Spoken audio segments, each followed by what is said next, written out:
Good morning friends, সবাইকে প্রাতঃভ্রমণের শুভেচ্ছা। আমি ডক্টর আশিস মজুমদার। দেখুন, আমি গ্রামে এসেছি। কি সুন্দর স্নিগ্ধ সকালবেলা, কেবলমাত্র ফর্সা হচ্ছে চারিদিকে। আর এই যে দেখুন, একটি গোলবাগান। গোলবাগান বুঝেন তো?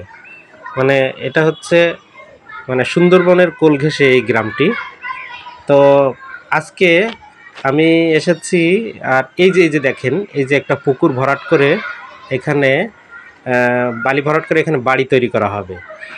এই বাড়িতে একটা ঘটনা ঘটেছিল, একটু হাঁটতে হাঁটতে বলতে থাকি। এই বাড়িতে কিছুদিন আগে, মানে এই বর্ষাকালেই, ওই বজ্রপাত পড়েছিল বৃষ্টির সময়।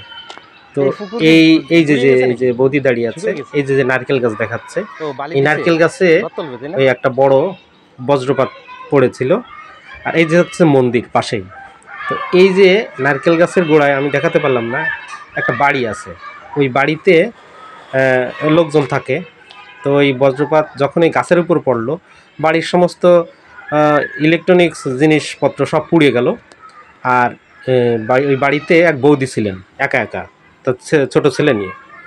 তো এত ভয় পেয়েছিলেন ওই বজ্রপাতের পর থেকে। ওনার কিন্তু সবসময় বুক ধড়ফড় শুরু, সবসময় বুকের মধ্যে প্যালপিটেশন এটা ছিল, আর অস্থিরতা এরকম ভাব ছিল। এরকম প্রায় 15 দিন এরকম চলছিল। ডাক্তারের কাছে গেলেও কোনো সমাধান পাচ্ছিল না। পরে কিন্তু আমার হোমিওপ্যাথিক ওষুধ খেয়ে উনি 1 সপ্তাহের মধ্যে সুস্থ হয়ে যান। যাই হোক, সে কথা পরে বলছি। মর্নিং ওয়াকে এসেছি। এখন মর্নিং ওয়াকে এই ফাঁকে আগে একটা টিপস দিয়ে নিই। তো আজকের টিপসটি খুবই গুরুত্বপূর্ণ।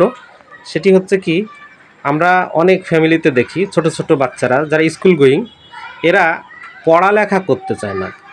তো পড়ালেখা করতে না চাইলে আমরা কি করি?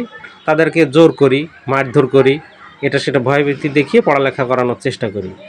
কিন্তু তারপরেও দেখা যাচ্ছে সে পড়ালেখা করে না। তো এটা কি কোনো রোগ? প্রশ্ন হলো, এটা কি কোনো রোগ? হ্যাঁ, অবশ্যই এটা একটা রোগ। কী ধরনের রোগ? এটা হচ্ছে, সে কনসেন্ট্রেশন ধরে রাখতে পারে না। একটা বিষয়ের উপরে কনসেন্ট্রেশন ধরে রাখতে চায় না। যেখানে আপনার মানসিক একটা ইসের প্রয়োগ থাকে, কি বলে, মেন্টালি যে এক্সারশন, যেটা পরিশ্রম, এটা সে করতে চায় না। এই জন্য সে পড়ালেখাও করতে চায় না, আর পড়ালেখা করলে মনেও থাকে না। তো এই ক্ষেত্রে আসলে অন্য কোনো প্যাথিতে কিন্তু কোনো বিধান নেই এটাকে ঠিক করে ফেলার বা এটার প্রতিকার করার। তো আমাদের হোমিওপ্যাথিতে সুন্দর কিছু মেডিসিন আছে, যেগুলো যদি আপনি প্রয়োগ করেন, এই বাচ্চার যে অস্বাভাবিক যে ব্যবস্থা, পড়ালেখা করতে চায় না, এটা কিন্তু আস্তে আস্তে সে আবার রিকভার করবে, সে ঠিক হয়ে যাবে, সুস্থ হয়ে যাবে। এই যে দেখুন, একটা নদী, এটা কিন্তু সুন্দরবনে গিয়ে মিশেছে। তো যাই হোক, এরকম সমস্যা যদি কোনো ফ্যামিলিতে থাকে, তাহলে আপনারা অবশ্যই নিকটস্থ ভালো কোনো রেজিস্টার্ড হোমিওপ্যাথি ডাক্তারের সাথে কথা বলবেন। কয়েক মাস একটানা সঠিকভাবে ওষুধ গ্রহণ করলে অবশ্যই তার এই সমস্যা ঠিক হয়ে যাবে, সে আবার পড়ালেখায় মনোযোগী হবে। আজ সন্ধ্যায় আমরা এরকম একটি অমনোযোগী বাচ্চার কেস উপস্থাপন করব। ভিডিওটি অবশ্যই আপনারা দেখবেন, আশা করি উপকৃত হবেন। তো সবাই ভালো থাকবেন।